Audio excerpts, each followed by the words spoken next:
So this week at Interview with a Wire, we had Andrew Dawson. It was so interesting. From box, from MMA, military, martial art, something like that, to Kenpo, 2014, 2018, and his Dan. We have talking with him about everything, lots of things. The support to veteran after they come back. We talk about child with autistic spectrum. So it was really a nice conversation about a lot of topics. It was really great, and I enjoy it definitely. How about you, Manu? Yeah, it was a really nice one once again. And if you want to support us, guys, go to our Patreon. The link is right here. And it's really helpful for us to be able to produce with more efficient stuff. So thank you for your support for those who already are Patreons. And if you want to support, go ahead. You can also do it by subscribe to our YouTube channel and like, comment, share everything. It's really helpful. And don't hesitate to comment. You know, we really enjoy reading you and answering you. So, have a good podcast. Les cicatrices nous rappellent d'où on arrive. Les combats qu'on doit livrer quand le destin chavire. Guerrier, on fera ce qu'il faut pour la famille. Cœur de lion, œil de tigre, on a la paix dans la mire. The battles are never ending, I know. But we will get up and get on with the fight. And we'll do whatever for what is right. Just put your trust in us, in us. Hi everyone, welcome to Interview with a Wire. This week, the Wire we are welcoming is Andrew Dawson from Karate Sunfuki. Hi Andrew. Hey, how's it going? So just for the people who's listening, where are you from and when did martial art comes in your life? Oh, I grew up, when my family came here to Canada, I grew up in Pointe St. Charles, which is the south end of Montreal. And growing up in Pointe St. Charles, well, back in the 80s and 90s, well, you had to be either part of a gang or you had to know how to fight. So I started in boxing at a young age. So approximately in 1982, I started boxing.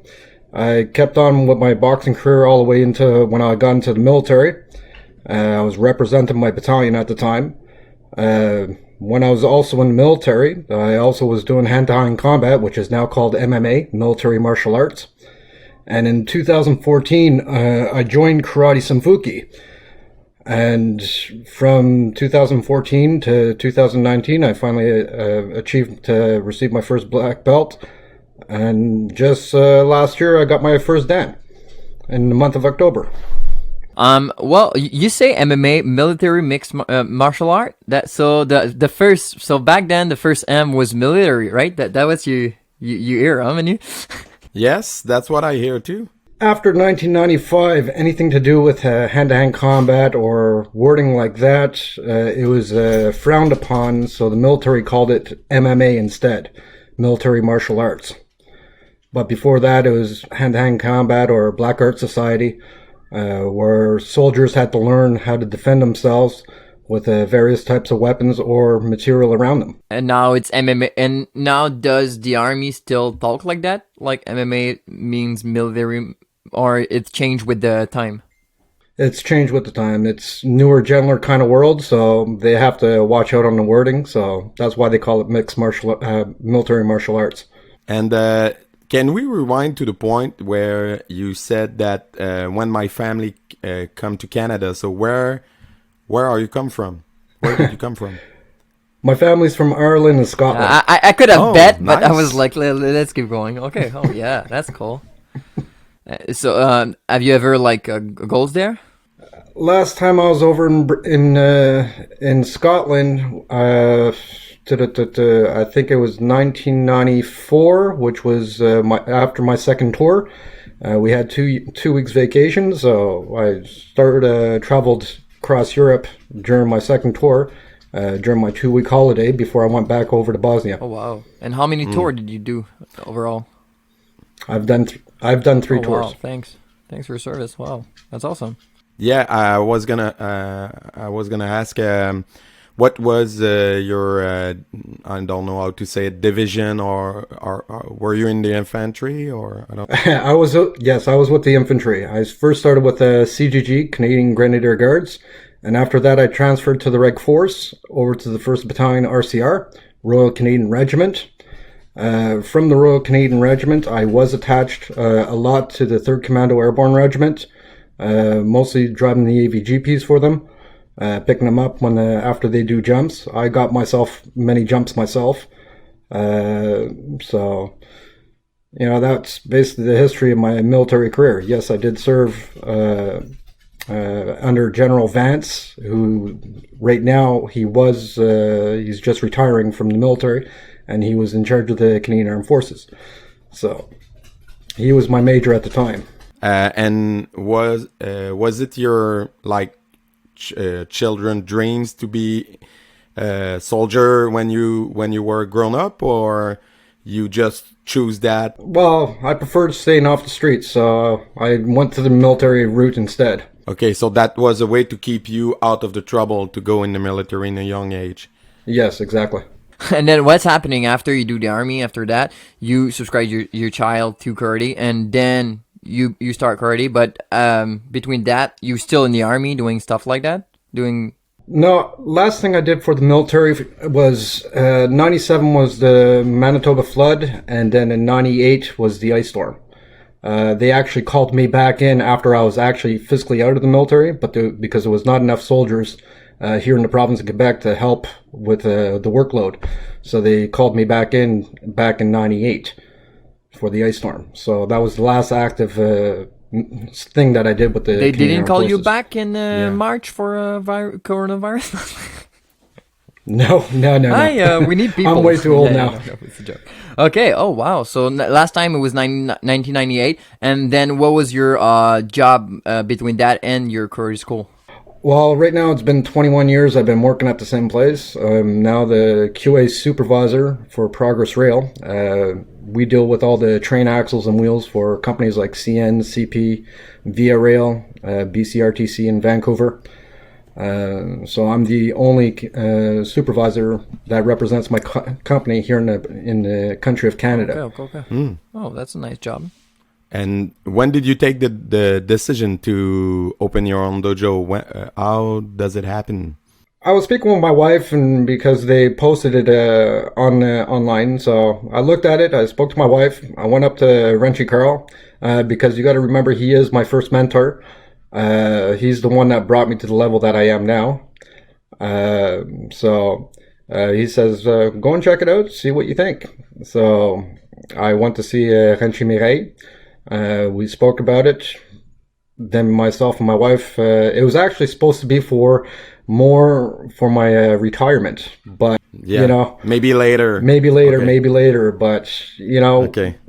We're so involved, especially with me having 5 kids also, that I just wanted something so I could at least pass along to my kids even in the future. And which one of them was doing karate already? Actually, I have 3 kids that is doing karate at the time.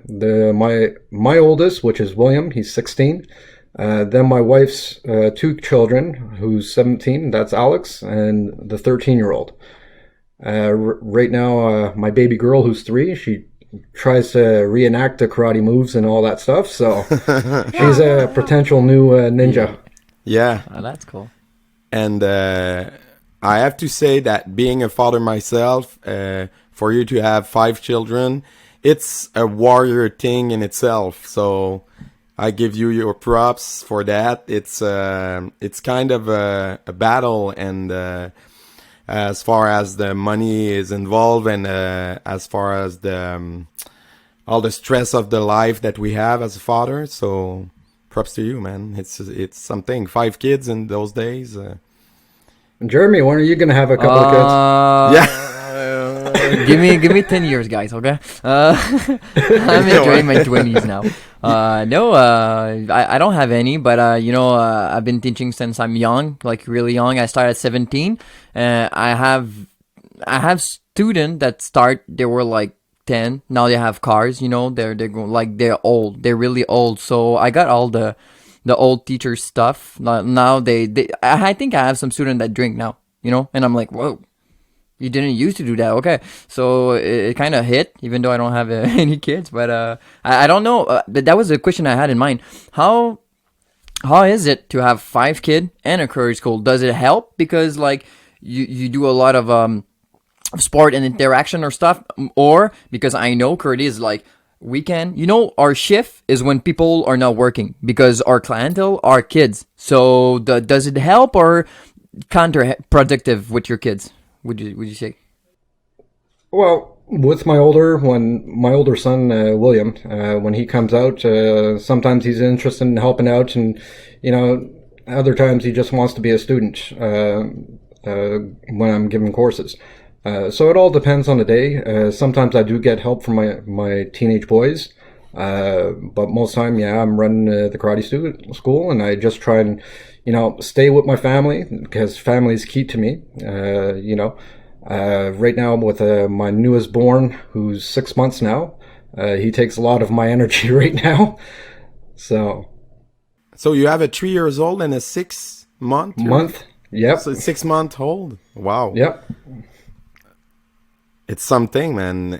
Running a dojo, having 5 kids from 6 months to 17. Wow. Oh, yeah.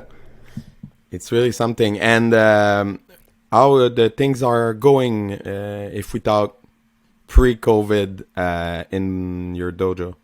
I've been open, let's say September of 2019, and then when the first wave happened, you know, it was the time where I just recently got married to my wonderful wife. Then right after our wedding, the dojo had to close because of what the government was saying. We closed down. Then we reopened back. I believe it was in September, and after 2 months, the business was coming back in, and now with the second wave, we're closed again until further notice. Same here, but well, we can just hope for better. But your school was going like great, or did you had like some green, brown belt, blue belt? What was your highest rank? My brown highest belt is, after 6 months. No, but after 1 year and a half, maybe like, I don't know, purple, green belt. No, he said you opened in September 29th. I've only been open a maximum of 6 months. It's a year and a Six half months, from bro. now, right? So we have only been open Yep. 6 months. Oh, whoa, Yep. jeez, Yep. yeah. And my highest belt is William, my son, who just received his blue belt last year.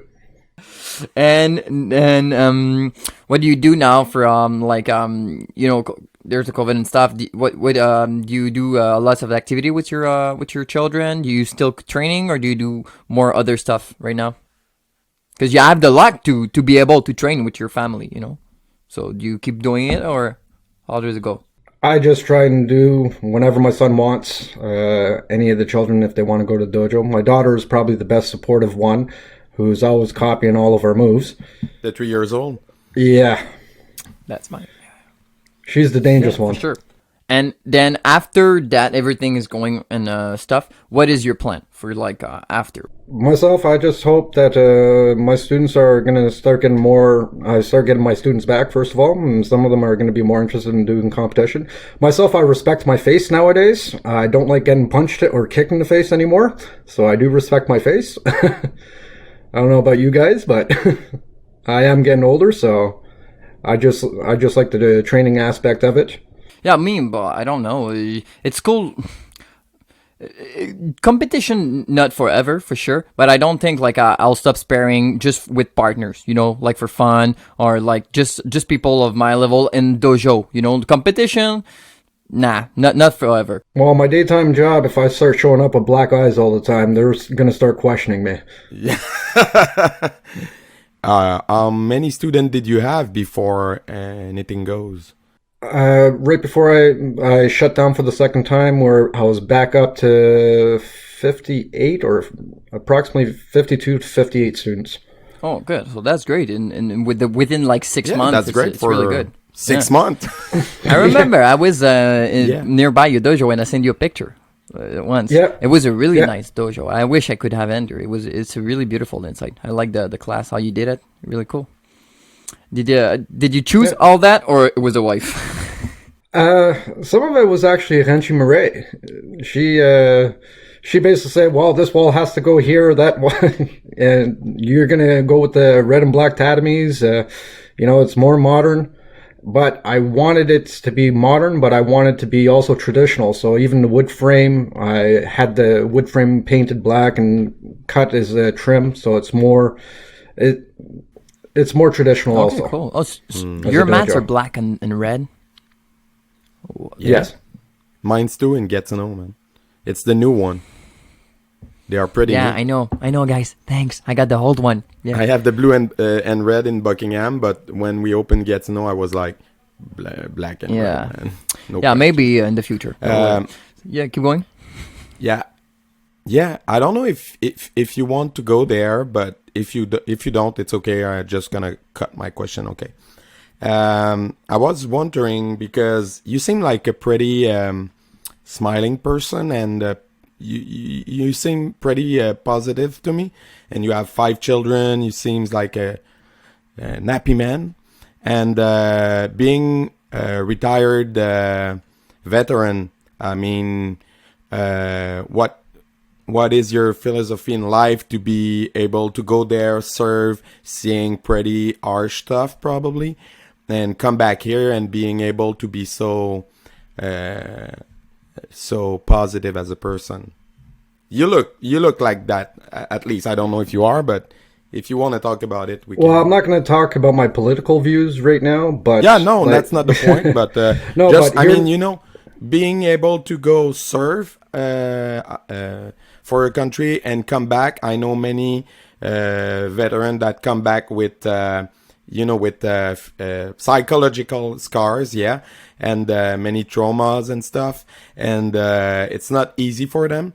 And so what's your views on that, or about the fact to being able to go in the battlefield and come back and being able to take back a normal life? I'm not going to say it's always going to be normal. I do have my bad moments, my bad dreams and stuff like that. Memories of things I've gone through and what I've seen, I've done. But I feel that when I got out, there was not enough support for the troops. And here in Canada, it's not like other countries I've been to where they really respect their veterans. I wish there was just more support out there for any soldiers that has served. But, I think it's a good message to put out there, because people that go serve for their country should be recognized for their service. Because, I mean, even if we're not pro-wars or anything, I mean, people that go out there and serve are putting their life at risk, no matter our personal opinions, so there should be respect for it. And I have an high respect opinion for people who served, even if the reason we send them there are not good in our opinion. Right. Even if you're left or right, it's not if really someone's going to defend the right choice, the right vision, saying, "Oh, you're doing a war for oil." They're like, no, shut up. Yeah. No. Yeah, but the guys out there are still risking their life. So the point is not to talk about why we send them there, but I mean, they risk their life. So when they come back, we should take care of them. That's all. And the rest is a political view, and political decision. And I don't think soldiers have anything to say about it. They just go and serve. I mean, but I talked to you about that because one of my students served in Bosnia. In the Canadian Army, and he's a pretty positive person also. I mean, if you don't know that he served, you can never guess. He didn't seem traumatized at all when you talk with him and stuff. And then he was in a documentary in French CBC, Radio Canada, and with 4 other veterans, and it was very very emotional, because they come back there and they go visit all the spot they help liberate and defend and stuff. and you know, it was a pretty messy war, this one. So I think all the wars are messy, but you know, it's not like when we talk about history and we're like, you know, going back there and kicking Nazis' ass, everybody will say, oh yeah, I'm gonna go, but after that one, not so much. It's like all the conflict are not seen with the same eyes, but at the end of the day, people that go serve, they should be respected. So Right, because army isn't it like what people think. It's more like they're gonna be used at whatever the country tell them to do. You know, like as individual, one person in army doesn't have a word on the mission. You know, they're gonna tell you to do that, you have to do it. And if it's not really bad, like you're gonna do it. But after that, I think you're right, Manu. It's your vision, your own opinion about that. But I think in Canada we're a pretty open country and stuff like that. Like even our army doesn't like. I think it's the blue helmet now. Like we go help now. we're part of Yeah, it. yeah, yeah. Right? It's, Casca Bleu is the UN. yeah, they go help. That's what I search. Yeah. Yeah. So, same. And you know, we are pretty happy to see them boys coming when the ice storm strike the Quebec in back in the 90s, and with the floods in Saguenay and Well, I was other laughing, stuff but like even that. in COVID time, it was we need them. Yeah, like no, it's serious. They're Yeah. useful for any kind of situation, and yeah, so Mm-hmm. there's not so much, so many countries that don't have an army at all in the world. Like, I think there's more than one hands that you can count. So it's very rare that a country doesn't have one. So and now what's your you know sometimes we talk about like when you have to defend your life, when you have to do that, when you know when, and sometimes it's like it's almost like war in life, but you live the real thing. So how do you feel when you teach martial art? When you teach, do you have like any other like background or something when you're talking to the kid, because you have done the real thing, you know? Well, like I said earlier, Carl Trepanier, he was my first mentor. And he has a really I've military trained, like aspect of karate. No, he was my first teacher too, and I can tell he is Yeah, straight that's as an army guy. The green belt. no comment on that that belt, but no, like I said, he was my first mentor. He taught me a lot. You know, I did extra training with him just so I could learn how to teach also. You know, he was just great. He still is, obviously. I got to reach out to him soon. yeah, and when you were a student, did you serve as an assistant instructor like I do? Because that's how I learned to. Yeah, I was helping out since purple belt. I was helping out in his dojo. Did you say that being a father of 5 is serving you as a teacher? And if so, how? Yeah. Well, I got a few of them for sale. They're pretty clean, I guess. Jeremy, do you want a kid? No, thanks. No thanks. I'll wait 5 years. Just gotta watch out. They'll clear out your fridge. Maybe the 17 years old one, he can work for me free. But So just for the YouTube and Facebook algorithm, we're not talking about human trafficking here. We're just joking. do not sell me baby, please.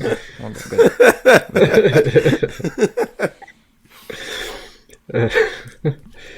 Wow. Happen all the time. And what is your I don't know, what is your favorite part of Sunfuki Kenpo? What we are teaching? We are teaching weapons, self-defense, kata, point fighting. I mean, what you should have, you probably have some part that is your favorite one. Me, it's more it's more the self-defense, making sure my students, especially in the area that I live in, Beauharnois, where, you know, you see a bunch of cliques, and the thing is, I don't want any of my students to ever get hurt. So if they have at least the knowledge how to defend themselves, they'll lift up their heads high and be, you know, confident in each other. they probably respect highly your opinion, because when you say, when someone attack you, this and this happen, they know you're talking the real deal, because you're probably fight with your own fists some quite few times in your life. So, yeah. Yeah. Do you think nowadays the intimidation is worse than before? Because now kids are told, do not answer. You just stand and look like a cat. Like that's what my kid told me. They're like, oh, I should have just stay and tell after. I'm like, and get your ass kicked. So what's your view on that? Well, right now the bullying, it happens not only in schools, it happens out schools, it happens on the internet. It's the online stuff, and all these bullies online, especially. Like, come on. If you have a problem, just go up to the person, deal with it. If you cannot, Oh, but that is over. That is over. Quiet. They troll. They troll. And if they are afraid, they're just gonna create a fake account, and then they're gonna troll you with that. So you don't even know who it is. They're really, really, really, really. They're weak. They're so weak. It makes me mad. And I hear pretty important information to pass to kids that are listening right now.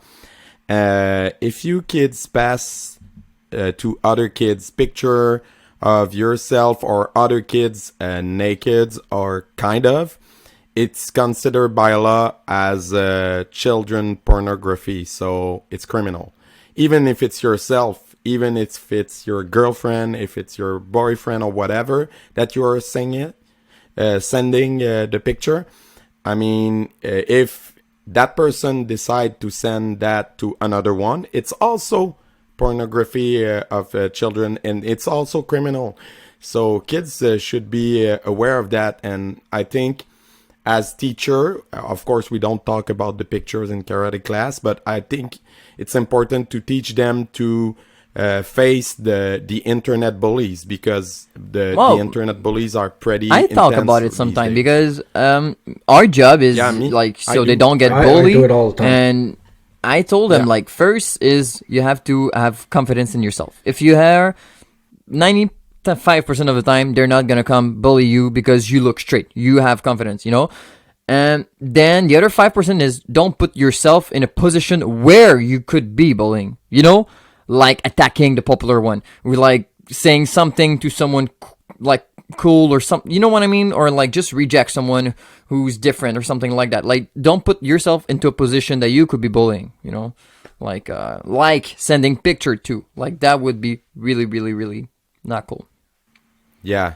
That's the worst decision you can. I don't know, and you can never take that off. Don't do that. Never. I think the message is clear, and as a father, did you have some kind of bullying problems to deal with for your kids? Well, like my oldest son, William, he's autistic, so he doesn't catch a joke that easily, and he won't see himself being bullied. He just laughs it off and what have you. But in reality, you see the evil intentions in society if they don't understand something, which is, So I deal with that. I deal with that quite often with my son. I try to guide him, give him the tools that he needs. So in his future, he has that tool and he could take it out whenever he needs. Yeah, of course. And it's nice to see that these days in society, all the autistic spectrum is more treated like a difference than an handicap, And I think it's great because, autistic people can do great things in life. Yeah, they just need to have the good tools for themselves, When someone is different, it's not a deficiency. Not accepting a different, that is a deficiency. You know what I mean?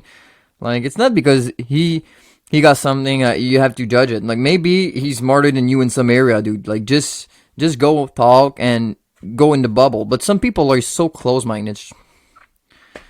But and when you see a kid do that, the parent is like that. The kid is not like that. You know what I mean? but he's gonna end up like the parent for sure. Do you think that in Quebec we have enough help that are available for families that have children autistic? Well, in the South Shore, SOI is probably the biggest organization. I believe I've spoken to you about that in the past. There, Yeah, Jeremy? when I wanted to approach for the class, yeah, you talked to me. Yeah, that's probably the biggest organization in the South Shore that helps not only the children but also the parents and the families for kids being autistic. It's a great organization. They're over in Vaudreuil-Dorion, and they treat everyone in the South Shore at this time. There's other organizations out there, so many of them, but that one there is probably the best, especially for the parents, so they could have an understanding of what their children are going through, and so they have an idea on how to approach their own children, how to speak to their own children, because depending on the spectrum that the child is in, you won't understand what he's going through. Mm-hmm. Well, that I've seen that, and some parents, like, they're not listening, so whatever. You know, when their kids have something but is not diagnostic, and they don't want, like, they live like, oh no, he's normal. I'm not saying he's abnormal, but like, he's saying, oh, he got nothing. He's like, people in denial. It's like, maybe you should just seek for what's better for him, like, so he can have everything good, like, from now on, like, he could, but they live in denial, so the kid cannot. Was it like, but how was it for you? Like, did you pass the test when he was young and it was easy? How was it for you and your kid? He was, for my son, he was diagnosed in 2009. Okay. Was it a shock? Oh, you were good. Well, I knew there was something wrong because, mind you, I was in denial because he was learning both English and French at the same time, but he was not able to speak either or language properly. So I didn't realize it would be something like being autistic or what have you. But, you know, and even the daycare he was going to, they were speaking 2 other languages over there. So it wasn't really helping out my son at the time. But, you know, over the years, like I said, I've been trying to give him tools so he has it for his future. You know, I go see other organizations just to see, you know, speech therapists, psychologists, psychiatrists, you know, for any needs that he will need. And did you think martial art help him too, growing up as a strong individual, like adult? Oh, for him, yes, because it did help bring his self-esteem back up. Okay, when people wouldn't understand him and what have you. So yes, it did build up his self-esteem. And that's one of the key things with Karate Sunfuki. For all the children to, you know, feel pride in themselves. Because it is a false myth. Some people think because their children is different, they won't fit in the karate mold. But like, I think it's the difference. Like it's the completely like the le contraire. It's completely the different thing. Yeah, it's the contrary. Like, it's no, you're gonna evolve at his rhythm, and we don't have any like group, you know, he's gonna do. And sometimes they really act like they're really good in something, and like, oh, wow, like he could do competition and stuff like that. So, oh, my son, you know, he was orange belt and he was on the Cobra team for Karate Sunfuki, and you know, he was doing great. It helped him a lot. And the Sunfuki family actually built up his morale and his self-esteem. I mean, any martial arts, and we at Karate Sunfuki, we adapt the learning to any students. But I think any martial art can be adapted to anyone. I mean, it's your teacher's duty to do that. It's not the student that have to adapt. You should adapt to the student. I mean, exactly. We don't want to build robots. We want to have individuals, you know? Exactly. And it's the same point when older people came to me and they're like, oh, you know, I have this injury, this thing, this condition or anything, and so on or whatnot.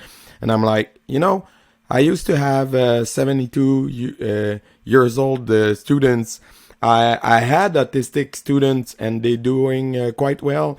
I had any kind of people, and we're gonna have to we're gonna adapt karate to you. Don't worry. Start with starting. Say, White belt is a higher rank than sitting on the couch, right? Yeah. And then if you take 20 years to go to your black belt, who cares, man? If you're autistic and you take 20 years to go to your black belt or any other condition or whatever, it's not important. What is important is you're growing as a person. Because of that, then I'm useful. Of course, I'm not gonna tell his parents, your children that has a disability is gonna be able to face off any kind of situation physically. Of course not. If he's in wheelchair or something. But I mean, even the people in wheelchair can be reinforced by martial arts and be able to face off, psychological violence, verbal assault and stuff like that, just because he's practicing karate and he's gaining confidence and stuff. So if we are useful for that reason, then we serve our purpose. I mean, and when people tell me like, "Oh, I'm too old," I'm like, does it's gonna stop someone robbing you? Like like no, people are gonna attack you. The point of your point will be good if it was a sport. It is not. It is an art, and you learn how to defend yourself. It's always useful. Like you never know when you're gonna need it. Never. And maybe you're not gonna use it, but because you know how to defend yourself, you know what I mean? Because as I say, if you have confidence, you're not gonna have like the altercation. So, like, it's not because you're old or you have a. I started karate at 40 years old, so. Yeah, you can get attacked yeah, in the I'm not streets saying at I'm a young 80 man. age. So Yeah, you have to be that's able it. to defend yourself at 80 age. There's yeah. no good age to start karate. Yeah, absolutely. That's what I'm gonna say. I mean, we are a good example. I started in my 30s for myself. You started in your 40s, you said? Yeah, I started at 40 years old, and Wow. there's no You age started limit. box in 1982. No age. I was listening. I was a kid back then. But yeah, in karate, I started when I was turned 40. So there's no age limit for karate. When to start, when to stop. Everybody has their own journey. And you got to make the best of your journey. And I have a question since you said you came from Scotland, growing up as a child and Scottish being Scottish and Irish. and Irish, Yeah. What would you say? What your biggest heroes? I mean, medieval knights or ninjas and samurai? And what was your stuff when you were a kid? Like, what was your heroes? Oh, when I was a young kid, it would be the Teenage Mutant Ninja Turtles. Oh yeah. Oh yeah. Which one was your favorite? Oh, I would say Michelangelo. Mike with the pizza. But right now, these days, he's pretty badass. They published a new series of comics, and the story is about, I think, if I'm not in a mistake, the story is the three of them died, and the only one survived. And I think at first we don't know who it is, but spoiler alert. It's Michelangelo, but he's like black Teenage Mutant Ninja Turtle. So instead of the orange bandanas, he has a black one, and he used all the weapons of his brothers. Yeah, man. And since I know about that comic series, I'm like, yeah, we need to do a review of that thing. It's pretty badass, yeah. So sorry for the spoilers, if I'm not mistaken, of course. Well, But, you just killed all three the of my covers that hero I right saw now, of so it- thank you. I'm gonna sleep well. Yeah. But And I thought you were a I'm Splinter Man. Yeah, don't talk about Splinter. I don't want to cry. I don't want to cry. Splinter is pretty badass too, man. What? He's like an old sensei kicking ass. Splinter of is like everyone. Yoda, but in a rat, Yeah, pretty much. pretty much. Pretty much. Yeah, so that's interesting. So you were not that much into all the William Wallace legacy, or I don't know, Islanders and stuff like that. Nah, not Nah. really. I don't even know No, what you're talking about. You know, guys. growing up in the point, you know, we didn't have TV that often. We were actually outside playing in the streets and stuff like that. But mind you, back then it was a rougher time. English against French in the streets of Montreal, it was kind of rough. You know, if you weren't part of a gang, you could have got badly injured pretty fast, depending on where you were walking, what district you were in. So, no, we didn't. But Saturday mornings when Ninja Turtles came on, yes, I was watching them. Yeah, but I think it's another era, you know. There probably still some beef in some areas in Montreal and other region in Quebec, but I mean, yeah, it was the 80s, right? So it's another era. Yeah, even anywhere you goes in the 80s, it was more rough than today, you know. Even French against French, black against black, it was rougher than today. It was way harsh than today. Yeah, but yeah, the rougher time was really before now, because now you do something stupid, it's record, it's against you, you're done. Before that, it was like, yeah, you say it. But some people are doing some stupid stuff because they are recording it too. That's another problem, you know. Yeah. So Andrew, that being said, what can we wish for you in the times to come, except for our dojos to open back? I just want to make sure everybody stays safe, stay healthy, you know, respect what everybody's saying, keep your distance, put on a mask to protect the person in front of you, make sure they wear their mask to protect you. You know, it's the key thing right now. Once we get the vaccines in, once, you know, we get back to normal times, I just can't wait for my dojo to open. I'm sure you guys also. Well, thanks for your time, Andrew. It was awesome to have you on the channel. Really. I think you are one of the first veteran we have, so it was really a pleasure to have you. And again, thanks for your service. Thank you.